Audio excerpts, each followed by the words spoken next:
श्रुतेभ्यः।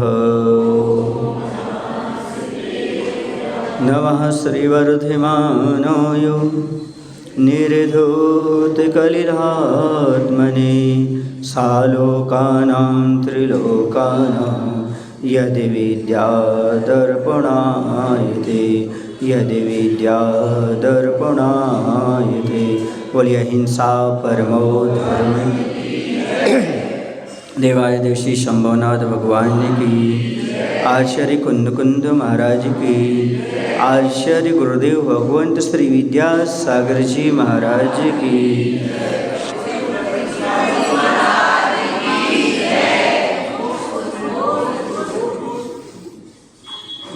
इस शरीर से ही संसार बना है। ये काया छूट जाए तो परमात्मा दशा को प्राप्त हो जाएं और संसार के झूठे आकर्षण से लीन हैं और उसी से प्रभावित मेरी बुद्धि हो रही है। मति सन्मति हो सकती है, माया उपेक्षित हो तो। यहाँ पर मति को सन्मति बनाने की बात कही जा रही है। मति तो सबके पास है, लेकिन सन्मति सबके पास नहीं है। कहने का तात्पर्य है, जिसकी मति राग से ऊपर उठ करके वीतरागता की ओर बढ़ जाती है, उसकी मति सन्मति हो जाती है। और सन्मति तभी हो सकती है तो उसके अंदर वैराग उत्पन्न हो। यदि अपनी मति को सन्मति बनाना चाहते हो तो राग देश से ऊपर उठो, वैराग्य की शरण में जाओ और स्वयं वैराग को धारण करो, तभी तुम्हारी मति सन्मति हो सकती है। इसके अलावा और कोई दूसरा उपाय नहीं है मति को सन्मति के रूप में परिवर्तित करने के लिए। संसार में लगी हुई मति को मति सन्मति नहीं कहा, लेकिन जो मोक्ष मार्ग में लगी हुई है उसी मति के लिए सन्मति कहा। पिछली कक्षा में चिंतन बताना था, समय हो जाने के कारण नहीं बताया था। आखिरकार जो साधु संत होते हैं, मुनिगण होते हैं, त्यागी वृत्ति होते हैं, उनकी मति बड़ी चढ़ी क्यों होती है? उनकी बुद्धि जो होती है प्राय करके उत्कृष्ट क्यों होती है? उनका क्षेम बड़ा चढ़ा क्यों होता है? उनके ज्ञान में ऐसी विशेषता क्यों आ जाती है? तो आचार्य कहते हैं कि जो राग से ऊपर उठ करके वीतरागता की उपासना में लग जाते हैं, उनकी बुद्धि अपने आप प्रखर होती चली जाती है। सीधी सी बात है, जब तक वैराग्य के उस चाक पर बुद्धि की छेनी नहीं चलेगी, तब तक वह धारदार नहीं हो सकती। जैसे वह चाक होता है तो वह वैराग के चाक पर जैसे जैसे चलाओगे वैसे वैसे आपकी बुद्धि प्रखर होती चली जाएगी। राग द्वेष में लगी हुई बुद्धि कुंठित हो जाती। नया नया चिंतन तब निकलता है जब आपके चित्त तन से हट जाता है। जब तक चित्त तन में लगा हुआ है तब तक चिंतन नहीं निकलता, और जैसे चित्त तन से हट जाता है तो नया नया चिंतन बाहर निकलने लगता है। तन में लगा हुआ चित्त राग द्वेष पैदा करता है और चेतन में लगा हुआ चित्त वीतरागता को उत्पन्न करता है। जैसे जैसे आपकी बुद्धि, आपका मन चेतन से ऊपर तन से ऊपर उठता चला जाएगा, चेतन की ओर बढ़ता चला जाएगा, वैसी वैसी बुद्धि प्रखर होती चली जाएगी। क्योंकि सराहिनी बुद्धि उसे नहीं माना गया जो राग द्वेष में लगी हो। सराहिनी बुद्धि वो मानी गई है जो आत्म कल्याण में लगी हो, चेतन की खोज में लगी हो। तन से ऊपर उठ करके अपने वतन चेतन की ओर लगी हुई बुद्धि सराहिनी होती है। साधु संत की बुद्धि इसलिए प्रखर होती है कि वह ब्रह्मचर्य का पालन करते हैं, ब्रह्म मुहूर्त में उठ करके आत्मा परमात्मा का ध्यान करते हैं। जो व्यक्ति ब्रह्म मुहूर्त में उठ करके आत्मा परमात्मा का ध्यान करते हैं उनकी क्षेयसम की अच्छी तरह से वृद्धि हुआ करती है। स्मरण शक्ति तेज हो जाती है, समझ रहे आप लोग? हाँ, उनकी विस्मरण शक्ति जो होती है, जो विस्मरण शक्ति होती है ना, वो कम हो जाती है और स्मरण शक्ति तेज हो जाती है। विद्यार्थियों से इसलिए तो कहा जाता है कि ब्रह्ममुहूर्त में उठा करो। जिसको कभी कोई कार्य की सिद्धि करना हो, कोई भी कार्य की सिद्धि हो, ब्रह्म मुहूर्त में उठ करके 2 नमो करमंद की मालाएं फेरा करो, आपका पुण्य बढ़ेगा और कार्य की सिद्धि अपने आप हो जाएगी। ये ब्रह्म मुहूर्त अपने आप में बहुत महत्वपूर्ण, इसका नाम ही ब्रह्म है। ब्रह्म माने आत्मा, ब्रह्म माने ज्ञान। ये मुहूर्त में आत्मा की और ज्ञान की बात की जाती है। या तो उस समय आप आत्मा परमात्मा का ध्यान करो या फिर विशेष रूप से ज्ञान को उपलब्ध करो, आपका क्षेयसम बढ़ता चला जाएगा। क्योंकि उस समय कोलाहल शांत रहता है, वातावरण बड़ा निर्मल रहता है, स्वच्छ वायु रहती है और सारे के सारे ब्रह्मांड में जितने भी साधु संत उस ब्रह्म मुहूर्त में बैठ करके आत्मा परमात्मा का ध्यान करते हैं। यदि आप उनका ध्यान करते हो तो उनकी वर्गणाएँ आप तक पहुंचती हैं और आपको पुण्य की वृद्धि होकर के आपका पूरा काम सफल हो जाता है। इसलिए ब्रह्म मुहूर्त अपने आप में महत्वपूर्ण है। साधु संत उस ब्रह्म मुहूर्त में उठा करते हैं, इसलिए क्षेयसम की वृद्धि होती है। अगला कारण ये है, साधु संत सात्विक भोजन करते हैं। जो व्यक्ति सात्विक भोजन किया करते हैं उनकी बुद्धि अपने आप में बहुत ही प्रखर हुआ करती है। बहुत सारे वैज्ञानिक जो हुए हैं, बहुत सारे दार्शनिक हुए हैं, उन सभी ने सात्विक भोजन को ग्रहण किया है। जितने सात्विक भोजन होगा बुद्धि उतनी सात्विक और प्रखर होती चली जाएगी, ये बिल्कुल फैक्ट है।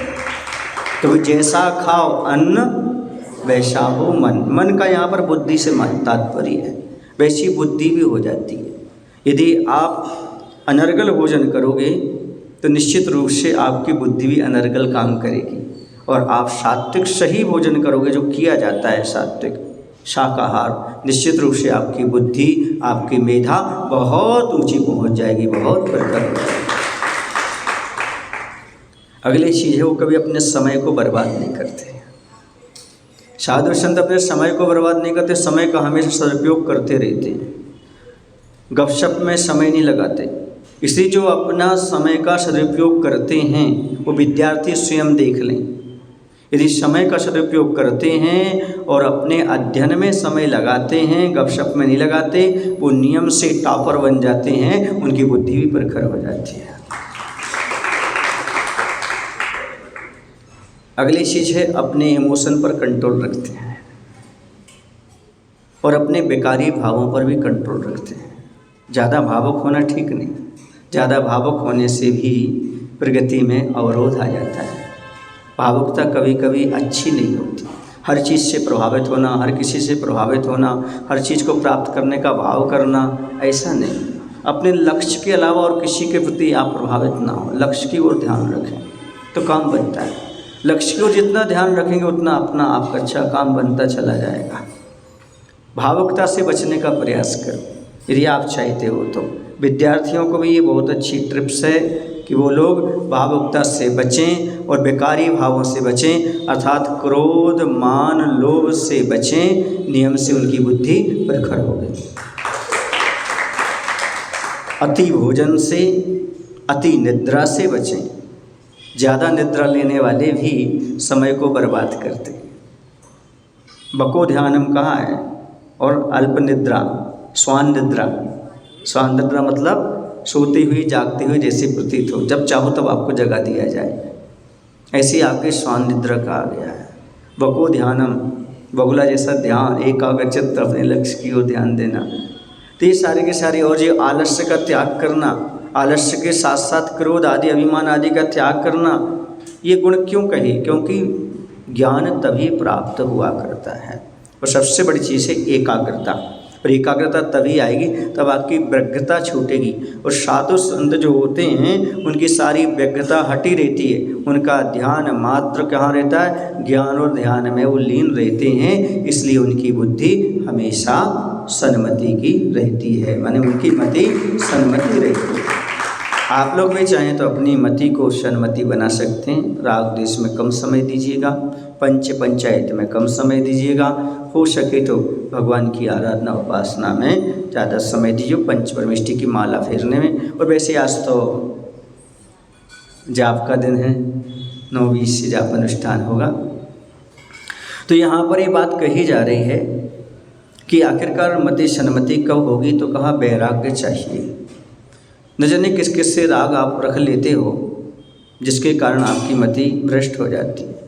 अब आगे कहते, अंधकूप में पड़ी हूँ मैं, कुरूपता की अनुभूति से कूप मंडूक सी स्थिति है मेरी, गति मति और स्थिति सारी विकृत हुई है। स्वरूप स्वभाव ज्ञात कैसे हो, ऊपर से प्रेषित हो, मुझ तक एक किरण भी तो नहीं आती। और मछली के मुख से निकल पड़ी दीनता भुली ध्वनि कि इस अंधकूप से निकालो इसे, कोई उस हंस रूप से मिला लो इसे, कोई इस रुदन को कोई सुनता भी तो नहीं। अरे कान वालों सब बहरे हो गए हैं क्या।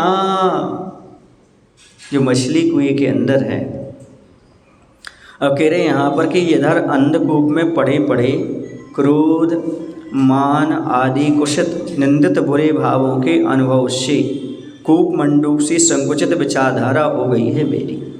और सही बात है, जब तक आदमी संकीर्ण सोच रखेगा तब तक विकारी भाव पैदा होते जाएंगे। और जब आदमी के अंदर विशाल सोच आ जाती है तो उसकी ये सारी चीज़ें विकारी भाव समाप्त हो जाते हैं।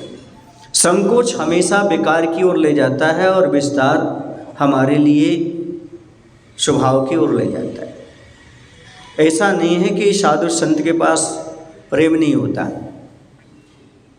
मैत्री की भावना क्या है, मैत्री भाव जगत में मेरा, प्रेम भाव हो सब जीवों में, गुणी जनों में हर्ष विभोर। पढ़ते ना आप लोग ये, तो ऐसा नहीं है कि प्रेम भाव नहीं है, बस आपका प्रेम जो होता है वह सीमित प्रेम होता है। सीमित प्रेम, जो सीमित प्रेम होता है उससे आचार्यों ने मना किया, ये मोह का रूप बन जाता है। मोह दूर पर रहा करी, समझ गए ना क्या कह रहा हूँ मैं, कि जो सीमित प्रेम होता है, सीमित प्रेम राग कहलाता है। और असीमित प्रेम जब विशाल हो जाता है, सब प्राणियों के प्रति हमारा प्रेम बढ़ता चला जाता है, बढ़ता चला जाता है, प्रेम क्या हो जाता है, असीमित हो जाता है। तो सीमित प्रेम जो होता है वह राग कहलाता है और असीमित प्रेम वीतराग कहलाता है। सभी प्राणियों पर जो प्रेम हो जाता है वो वीतरागता की ओर ले जाता है, क्योंकि उसमें कोई अपना नहीं बच सकता जिसमें हम राग करें, और उसमें कोई पराया नहीं बचता जिससे द्वेष करें। जब द्वेष नहीं है तो राग नहीं, और राग और द्वेष नहीं है तो मैत्री भाव बन जाता है, वो प्रेम वीतराग भाव बन जाता है। जहाँ पर कुछ को प्रेम हो और कुछ को ना हो तो दूसरे को द्वेष हो गया, एक से राग हो गया, दूसरे से द्वेष हो गया।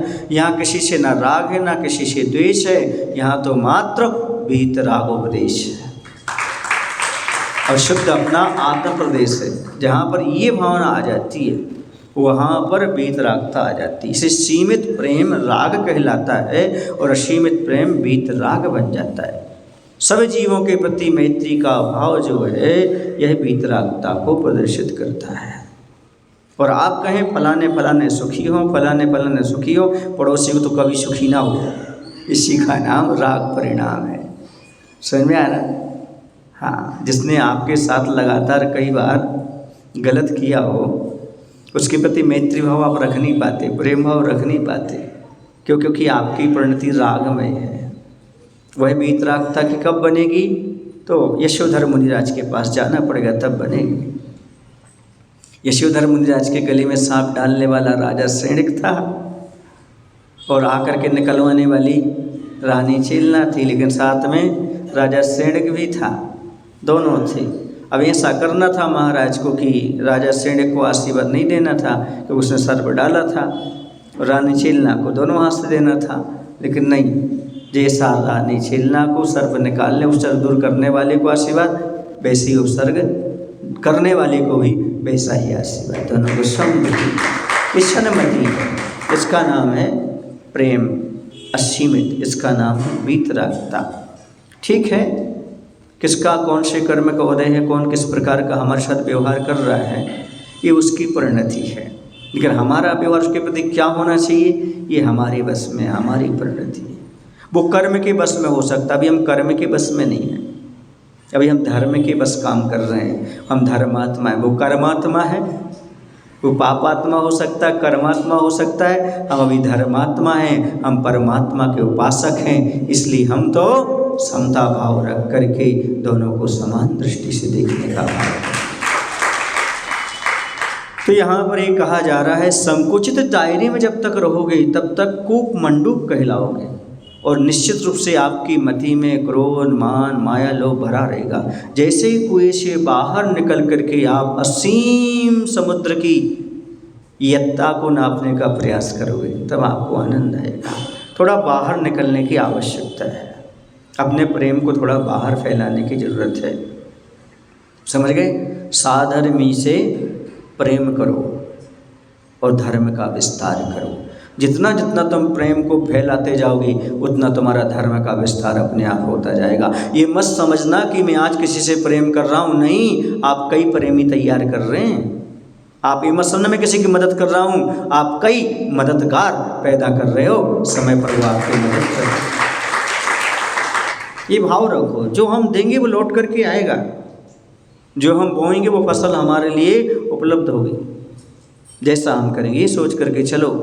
प्रेम इसलिए मत दो कि हम एहसान कर रहे हैं, देखो भैया हमने प्रेम दिया, हमने ऐसा किया, हमने वैसा। एहसान नहीं कर रहे हो तुम, एहसास करने के लिए करो, ताकि आगे आपको यही चीज़ लौट करके मिलने वाली है। जितना तुम सामने के प्रति जैसा व्यवहार करोगे वैसा व्यवहार आपके पास मिलने वाला है, ये नियति है। समझ में आ रहा?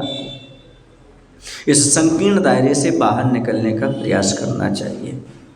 अब आगे चलते हैं। तो गति, मति और दशा सब कुछ तो बिगड़ी है, फिर मुझे निज स्वस्वरूप का ज्ञान कैसे होगा?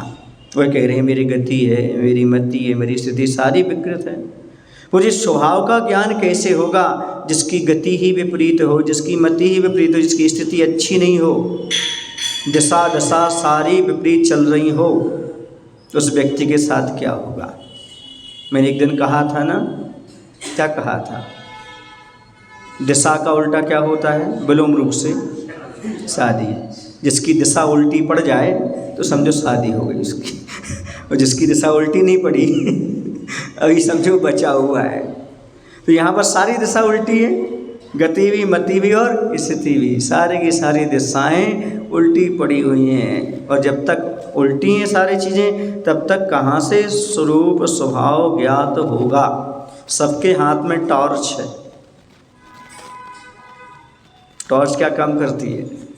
दूसरे को देखने का काम करती है। रत्न दीपक नहीं है कि सौ पर प्रकाश ही स्वयं को भी देखने में, दूसरे को देखने में मिली। ऊपर से प्रेषित हो मुझ तक एक किरण भी तो नहीं आती।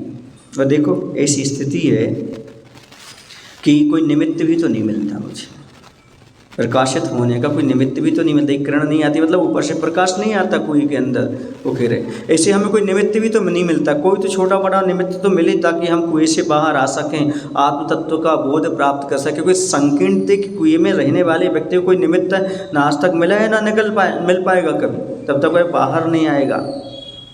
ऊपर से भेजी प्रकाश सम्यक ज्ञान की एक भी किरण तो मुझ तक आती नहीं। और मछली के मुख से दीनता घुली ध्वनि निकल पड़ी, कोई इसे इस अंधे कुएं से निकालो और परमात्म स्वरूप में मिला दो, परमात्म स्वरूप में मिला दो। मैं बार बार कह रही कोई तो हमारे लिए निकाल दो, कोई तो सम्यक ज्ञान देने वाला हो।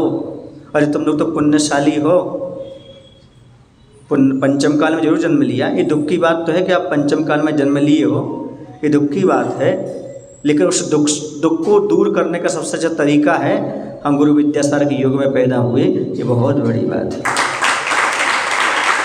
हमें जिनवाणी का पान कराने वाले तो मिल रहे हैं, हमें सम्यक ज्ञान की किरण तो मिल रही है, हमारे लिए तो बोध हो रहा है कि आखिर का सम्यसन क्या है, सम्यक ज्ञान क्या है, सम्यक चारित्र्य क्या है, ये तो हमें ज्ञात हो रहा है।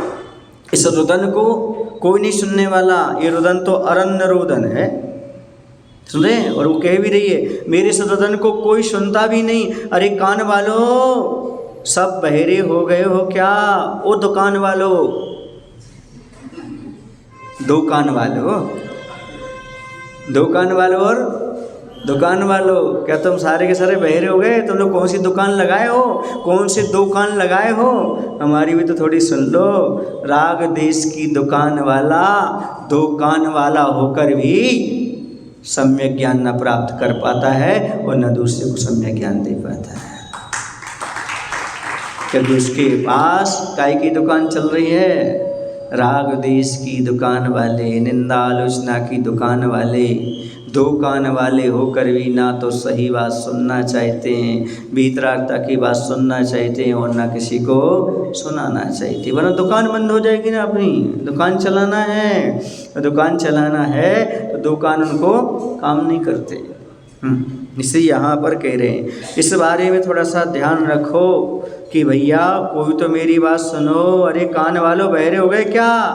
जब कोई आवाज़ नहीं सुनता, यह रुदन अरण्य रुदन ही रहा, ऐसा सोच पुनः विकल्पों में डूबती है मछली, और उस डूबन में एक किरण मिल जाती है उसी की।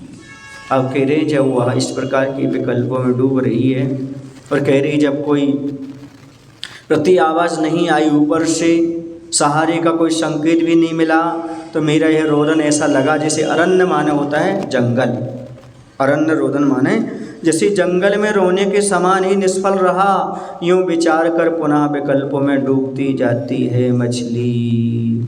जिया कब तक उलझेगा संकल्प विकल्पों में। आगे तो भजन आपको आता होगा, आता है?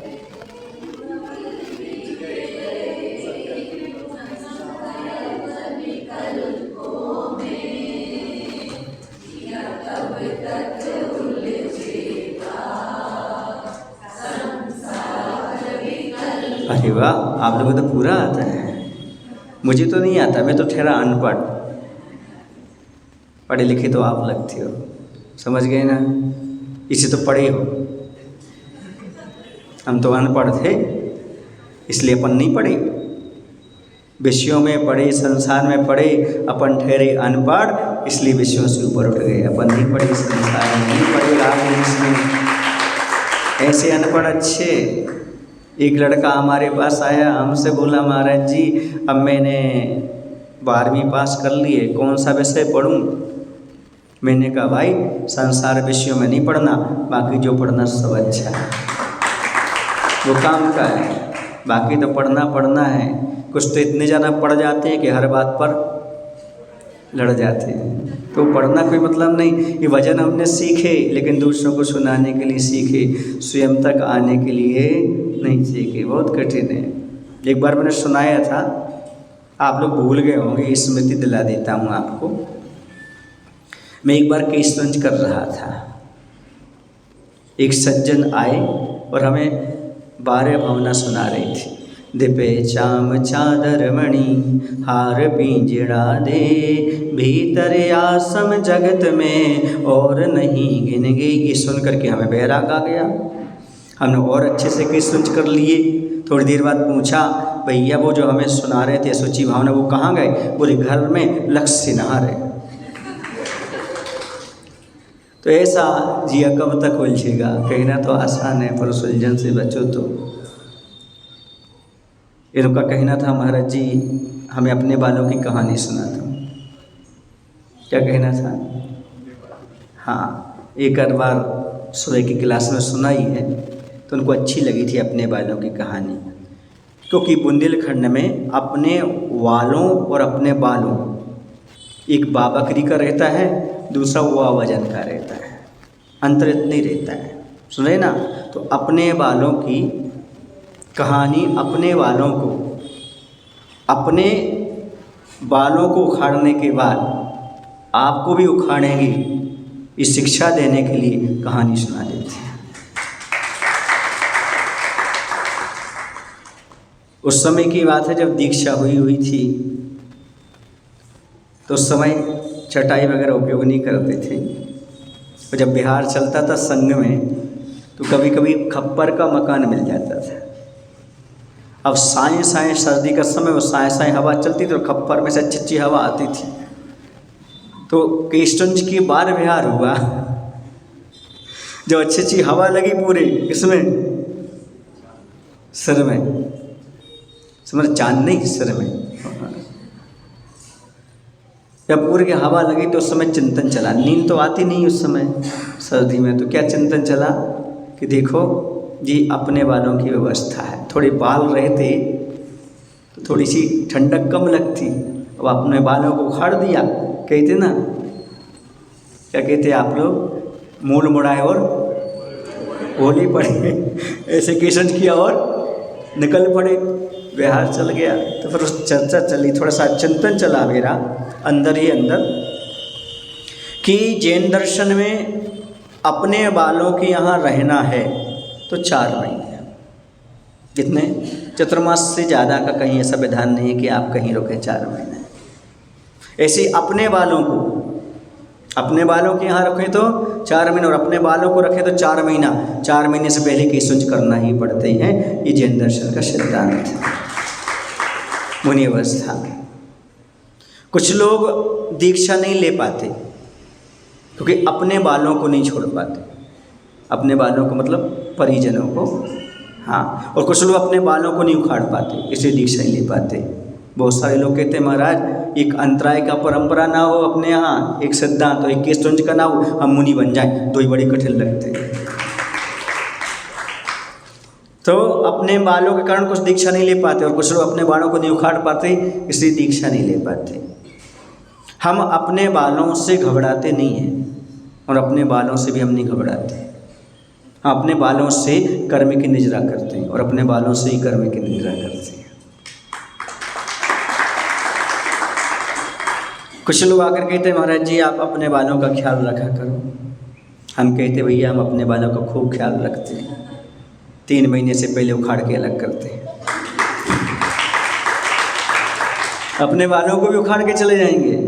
ये शुरुआत चल रही है, आपको प्रैक्टिस बताई जा रही है कि कैसे अपने बालों को उखाड़ा जाता है। समझ रहे हैं ना? यशास्ते नेक्यम वपुषा प्रसादम तस्यास्ति किम पुत्र कलत्तमित्तै पृथक ते चर मणि रोम कूपा कुतो ही तिष्ठन्ति शरीर मध्य। जब ये देह तुम्हारी छूट जाएगी, ये अपने बाल इससे चुके कब तक काम आएंगे? जब अपने बालों का विछुड़न हो जाएगा तो फिर बाहर आए अपने बालों का विछुड़न तो वैसे ही है। जो शरीर से एकदम आत्मसात जैसे, आत्मा में आत्मसात जैसे, उन सबको उखाड़ना पड़ता है। इसलिए हम अपने बालों की किसी के सामने कटाई नहीं करते, और हम अपने बालों की भी कहीं किसी के सामने कटाई नहीं करते। अकेले बैठ कर के राख लगा के खींचते हैं, और अकेले बैठ के खींचते हैं।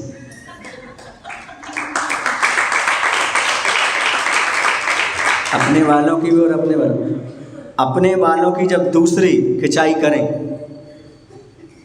तो ज़्यादा तकलीफ होती है। अपने बालों की जब दूसरी खिंचाई करें तो ज़्यादा तकलीफ होती है, और अपने बालों को दूसरा डांटे तो ज़्यादा तकलीफ होती है।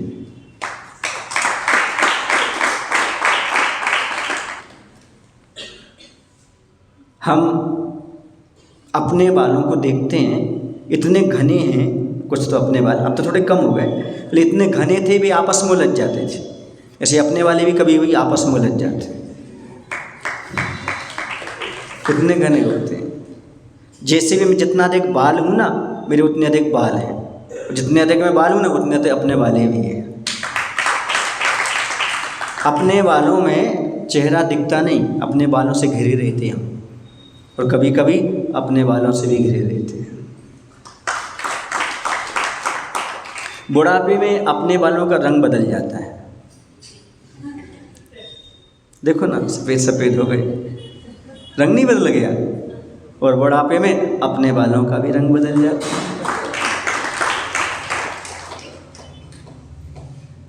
और कई बार तो अपने वाले छोड़कर चले जाते हैं। नहीं मानो तो कपिल से पूछो, दादाजी से पूछ लो। अपने वाले अपने से जुदा हो जाते हैं, जड़ जाते हैं, है ना। ऐसे ही बुढ़ापे में अपने वाले अपन से दूर हो जाते हैं। क्यों ताली क्यों नहीं बजाई? अभी आपके साथ रह रहे, अभी बुढ़ापा नहीं आया ना, बहुत से लोग इसे समझ में नहीं आ रहा अपने वाले। लेकिन क्या करें, हमें नरेश भाई दिख नहीं रहे। लोग बुढ़ापे में भी अपने बालों को काला करने से नहीं चूकते। लोग बुढ़ापे में भी अपने बालों को काला करने से नहीं चूकते, और बुढ़ापे में अपने बालों को काला करने से नहीं चूकते। काला समझते हो? दाग लगाने से नहीं चूकते। हम कई बार सोचते हैं कि आखिरकार महाराज जी जो सिर पर चढ़ जाते हैं, जो मुँहें लग जाते हैं, उन बालों को उखाड़ दिया करो। क्यों? क्योंकि जब वो मुँह में लग जाएं और बालों पर चढ़ जाएं तो उन्हें उखाड़ देते हैं। ऐसे ये मुँहें लगने लगें, सिर पर चढ़ने लगें, उनको उखाड़ देते हैं। लेकिन महाराज एक बात समझ में नहीं आई, जो बेचारे पीछे हैं वो तो मुँह नहीं लगे और सिर पर नहीं चढ़े, उन्हें क्यों उखाड़ देते हो? क्योंकि वो उन्हीं के साथ आते हैं ना, तो उन्हें भी उखाड़ दिया जाता है। कुछ अपने वाले ऐसे होते, कितनी उखाड़ लो फिर ऊपर से तो टूट जाते हैं, अंदर से जुड़े रहते हैं। ऐसे अपने वालों को कितना भी डांटो, ऊपर ऊपर टूट जाते पर अंदर से जुड़े रहते हैं।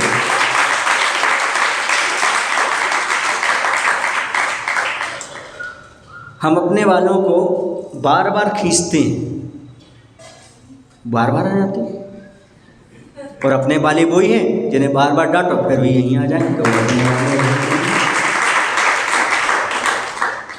अपने वालों को खूब हाथ फेरते रहते, और जिस दिन नहीं फेर पाए वो खड़ जाते। आज तो आशीर्वाद ही नहीं दिया। अपने वालों को स्नेह तेल देते रहते हैं ताकि वो व्यवस्थित बने रहें, पर यदि एक दिन भी स्नेह तेल नहीं दिया तो उनसे कभी नहीं मिलता, उनसे रुखसत ही मिलती है। एक दिन स्नेह नहीं दिया तो उसे रुखसत ही मिलती है। रोज स्नेह देते रहो, कोई बात नहीं। समझ में आ रहा है? आप लोगों को नहीं आ रहा है? हाँ, अपने वालों से तो कह रहा हूँ, स्नेह नहीं मिलता। अपने वालों को महाराज जब आप उखाड़ते हो तो आपको तकलीफ नहीं होती क्या? और जब बेंगलोर से इनको उखाड़ के जाओगे तकलीफ नहीं होगी क्या? तकलीफ तो होती है, पर मोक्ष मार्ग का यही नियम।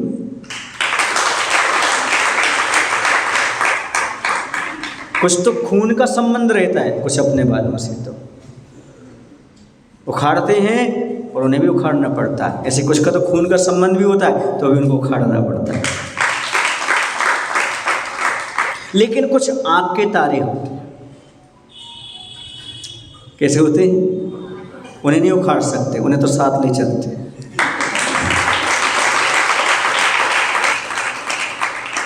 कुछ कैसे होते हैं? आँख के तारे, उनको उखाड़ने का विधान नहीं है, क्योंकि आँख के तारे तो सहयोगी होते हैं, सहायक होते हैं, उखाड़ने की बात नहीं की जाती है। अपने वालों की कहानी कैसी लग रही है आपको?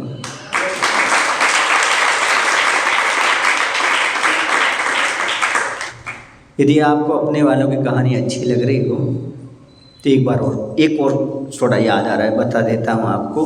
कभी कभी अपने बालों से अंतराय आ जाता है और कभी कभी अपने ही बालों से आ जाता है। अपने वाले यदि अपने बालों का जहाँ स्थान है वहाँ रहें तो शोभा पाते हैं। जब अपने वाले स्थान चेंज कर लेते हैं तो तकलीफ पैदा करने लगते हैं। पर हमारा तो नियम है भैया, हम अपने वालों के किसी के सामने कभी भी कटाई नहीं करते। आज तक नहीं की हमने जब से दीक्षा ली, सुन रहे हो? हाँ, और हमने कभी काला भी नहीं किया अपने वालों को। जैसे हैं वैसे ही रहना दिया। बस बहुत लंबी हो गई, अब कविता सुनते रहोगे। अपन को आगे भी बढ़ना है। तो ये अपने वालों की कहानी थी। अपने बालों जैसों को अपने वाली लगे तो हमने अपनी वालों की कहानी आपको सुना दी। आपको अच्छा लगे तो जब तक अपने वालों से शून्यता प्राप्त नहीं करोगे तब तक मोक्ष मार्ग नहीं मिलेगा, और जब तक अपने वालों से शून्यता प्राप्त नहीं करोगे तब तक भी मोक्ष मार्ग नहीं मिलेगा।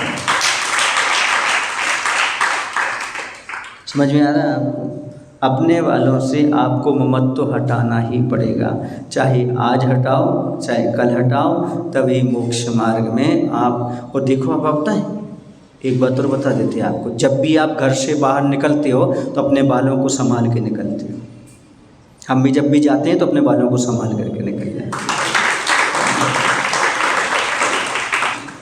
आपको अपने बालों को संभालने के लिए दर्पण की जरूरत पड़ती है। किसकी जरूरत पड़ती है? और हमें अपने बालों को संभालने के लिए गुरु का आदर्श रूपी दर्पण काम करता रहता है। ठीक है,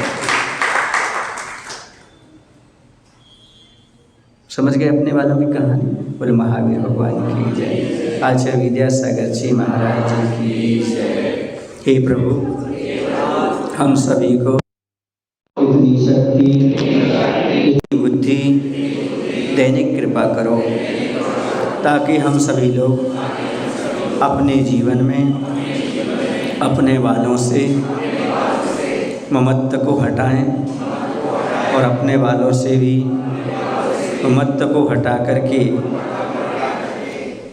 मोक्ष मार्ग पर कदम बढ़ा सकें।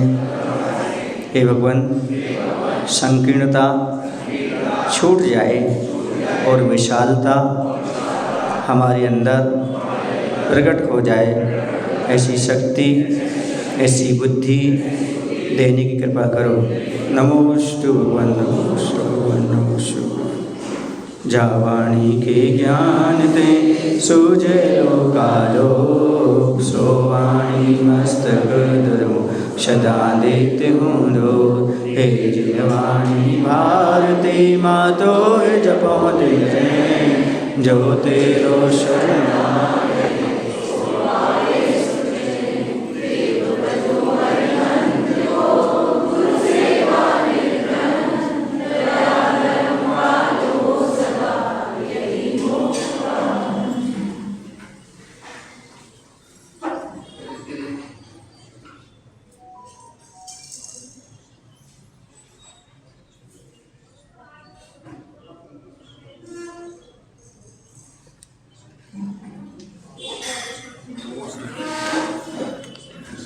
शुद्धि वाले ही जाप कक्ष में पहुँचेंगे।